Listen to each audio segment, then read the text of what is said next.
Aprendendo a orar com quem ora. Um estudo das grandes orações da Bíblia, dos autores Hernandes Dias Lopes e Arival Dias Cassimiro. Lerei para você agora o capítulo 9, intitulado Os Discípulos de Cristo, a oração e o revestimento de poder. O Senhor Jesus, antes de retornar ao céu, prometeu enviar o Espírito Santo para estar para sempre com a Igreja. E, antes de enviar a Igreja ao mundo, prometeu a ela o revestimento de poder. Quero destacar 4 pontos importantes sobre esse magno assunto. O revestimento de poder do Espírito deve ser um desejo contínuo da Igreja. Jesus disse a seus discípulos: permanecei, pois, na cidade, até que do alto sejais revestidos de poder. A Igreja deveria aguardar o derramamento do Espírito antes de espalhar-se pelo mundo, levando a mensagem da salvação. A capacitação precede a ação. Sair para fazer a obra de Deus na força do braço humano, elaborar em erro e obter magros resultados. Fazer a obra de Deus confiados em nossos recursos desembocará em grande fiasco. Os discípulos aguardaram no cenáculo, em perseverante oração, durante 10 dias, ao cabo dos quais foram cheios do Espírito Santo. Então, a pregação tornou-se poderosa e eficaz. Os corações foram compungidos e cerca de 3.000 pessoas se converteram e foram agregadas à Igreja. É digno de nota que eles deveriam ser revestidos de poder na mesma cidade em que demonstraram a mais aguda fraqueza. Jerusalém deveria ser o palco não apenas de sua fuga covarde, mas também de sua restauração poderosa. O palco da nossa queda deve ser também o cenário da nossa restauração. Onde caímos é o mesmo lugar onde devemos nos levantar. O revestimento do poder do Espírito deve ser a busca mais intensa da Igreja. A Igreja não é aconselhada a esperar aplausos do mundo, nem reconhecimento dos homens. A Igreja não é exortada a buscar riquezas, nem prosperidade financeira. A Igreja não é aconselhada a fazer campanhas de curas, nem correr atrás de milagres. A Igreja não é chamada a buscar os holofotes da fama, nem se embriagar com o glamour do sucesso, mas é exortada a permanecer em fervente oração pela busca do revestimento do Espírito Santo. No passado, quando os cristãos percebiam que a Igreja estava árida e sem poder, eles não buscavam uma renovação baseada em novos métodos. Eles paravam, choravam diante de Deus por seus pecados e pediam clemência ao Senhor. Por sua graça, Deus derramava novamente sobre eles o seu Espírito. Então, se reerguiam no poder do Espírito. O poder do Espírito não pode ser produzido pelo esforço humano. O O fogo do Espírito não pode ser fabricado pela imaginação humana. A obra do Espírito não pode ser substituída pela engenhosidade humana. Os métodos pragmáticos e até mágicos usados pelo homem podem atrair as multidões, mas não converter os corações. Podem causar reboliço e impacto nos espectadores, mas não festa no céu. Podem encher templos na terra, mas não povoar a cidade santa. Precisamos do poder que vem do alto e não do poder fabricado na terra. O revestimento do poder do Espírito Santo deve ser buscado com perseverança. Jesus foi enfático quando disse que os discípulos deveriam permanecer na cidade até que fossem revestidos de poder. Jesus não determinou o dia nem a hora em que o derramamento do Espírito viria sobre eles. Eles deveriam perseverar em oração até que os céus se fendessem. Eles oraram com vibrante expectativa, oraram com robusta confiança, oraram com sólida convicção, oraram com imperturbável perseverança. Eles não desistiram no meio do caminho, não retrocederam depois de uma semana de busca. Eles entenderam que, enquanto a promessa não fosse cumprida, a espera pelo poder não poderia cessar. Precisamos encher nosso peito de esperança. Precisamos alimentar nossa alma com o doce néctar das promessas divinas. Sua palavra é a verdade. Suas promessas são fiéis e verdadeiras. E Ele vela pela sua palavra para cumpri-la. Como afirmei neste livro, visitei a missão KWA Sisabantu, na África do Sul, em 1991, onde houve um grande avivamento espiritual em 1966, entre os Zulus. Durante 14 anos, eles oraram por um derramamento do Espírito. Nos últimos 3 meses, eles se reuniam 3 vezes por dia e apenas choravam. Tamanha a convicção de pecado que Deus trouxe sobre eles. Numa manhã, enquanto estavam reunidos, veio sobre eles o vento impetuoso do Espírito, e todos ficaram cheios do Espírito Santo.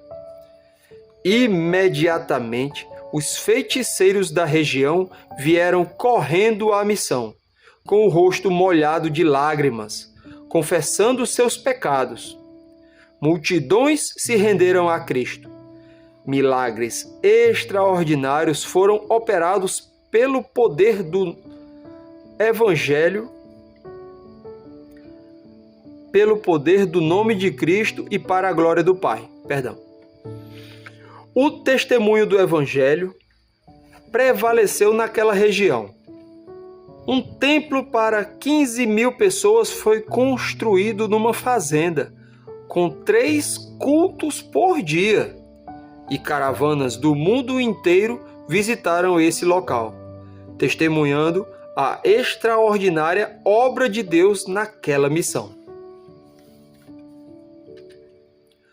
O revestimento do poder do Espírito capacita a igreja a fazer a boa obra de Deus.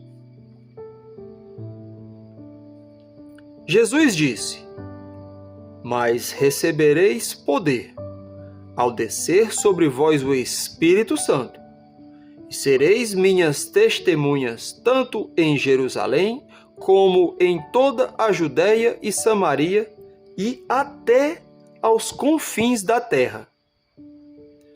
A igreja precisa de poder para desviar os olhos da especulação teológica e fixá-los no campo da ação missionária. Os discípulos estavam preocupados com datas escatológicas, mas Jesus corrige o foco deles, abrindo-lhes a agenda missionária. A igreja precisa de poder para perdoar. Havia uma ferida aberta no relacionamento entre judeus e samaritanos.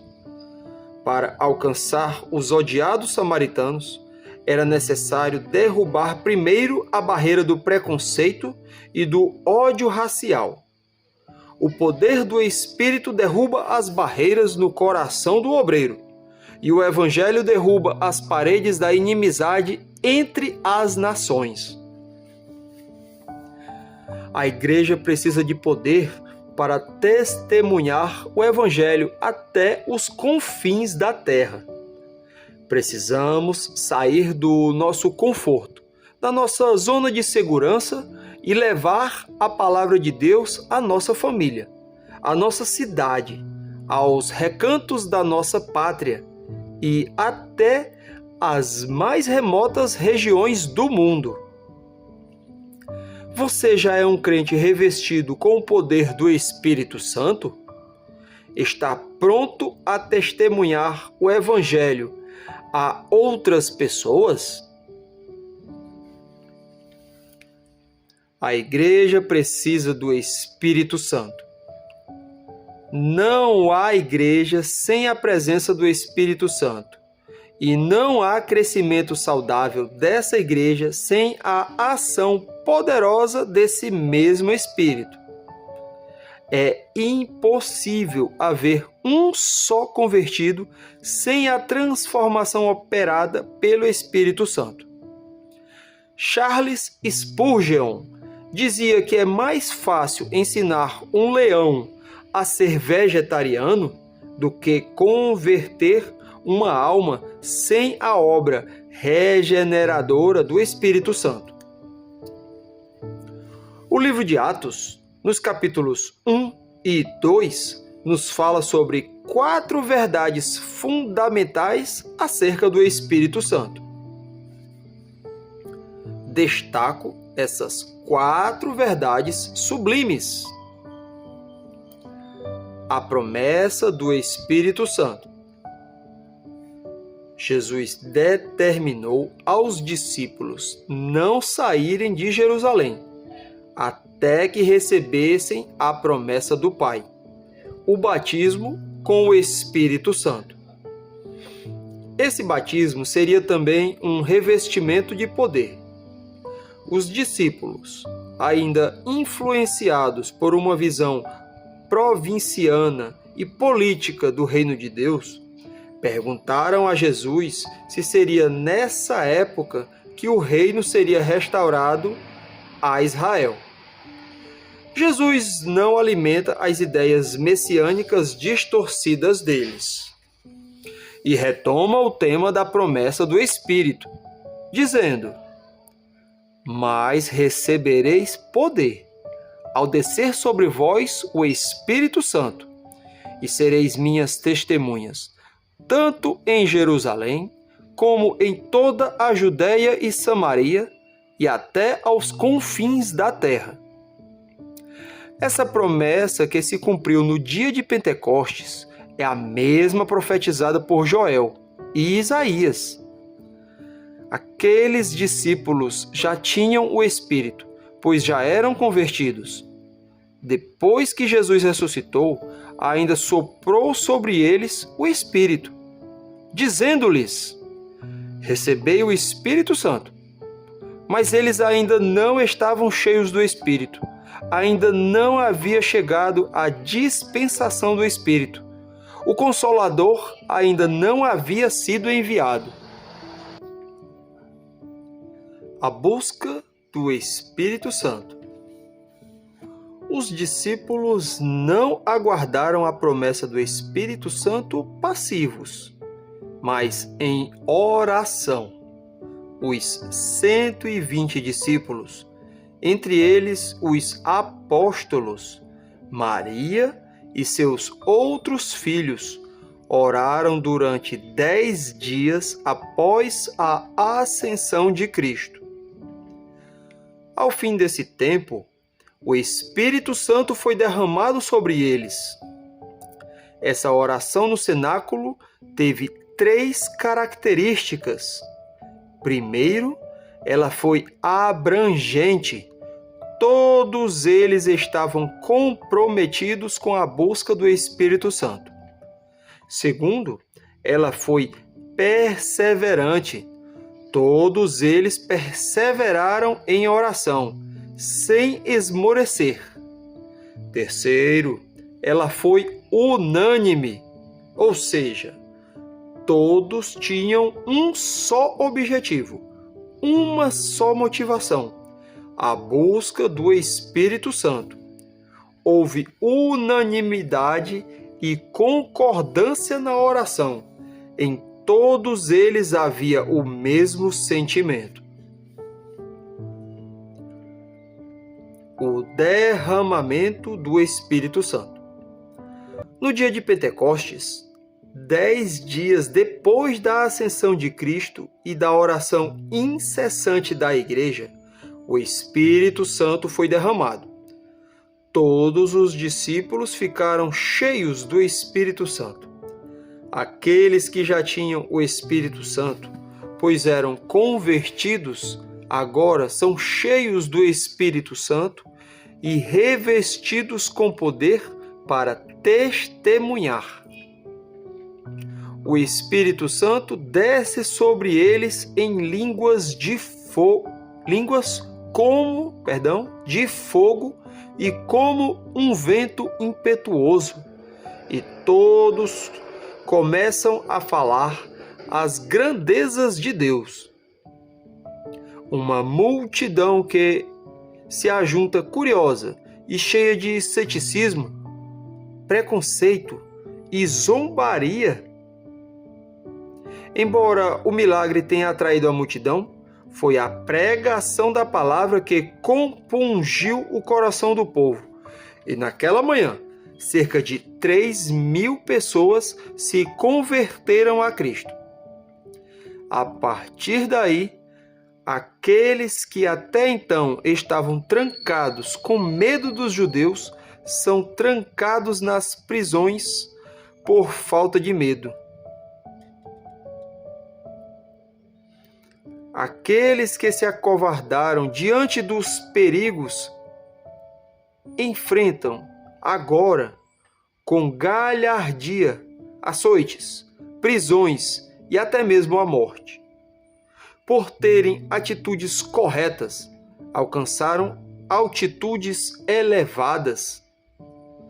Com um rastilho de pólvora, a igreja espalhou-se rapidamente e em 3 décadas o Evangelho de Cristo alcançou os mais vastos rincões do Império Romano. A vida cheia do Espírito Santo. Depois que a igreja ficou cheia do Espírito Santo, sua vida refletiu isso e o mundo foi impactado.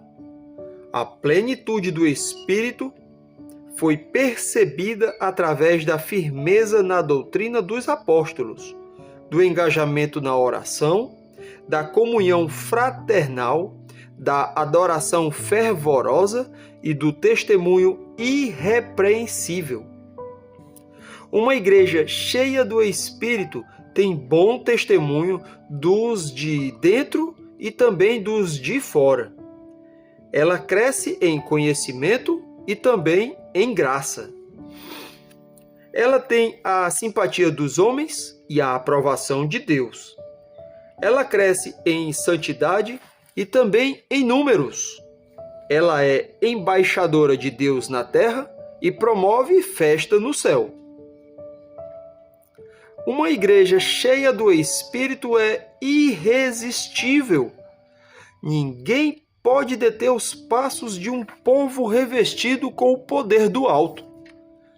Prisões não podem intimidá-la. A morte não pode fazê-la recuar. Ela avança sobremaneira, triunfante e vitoriosa, sobre as portas do inferno e arrebata os que outrora caminhavam para a perdição. Nada substitui a plenitude do Espírito. Podemos ter lindos templos, pastores eruditos, corais afinados, orquestras colossais, mas, sem o poder do Espírito, a igreja pode impressionar as multidões, mas jamais honrará o nome de Deus. Agradeço por ouvir mais uma leitura. Fique bem. Deus que abençoe. Tchau. Até a próxima.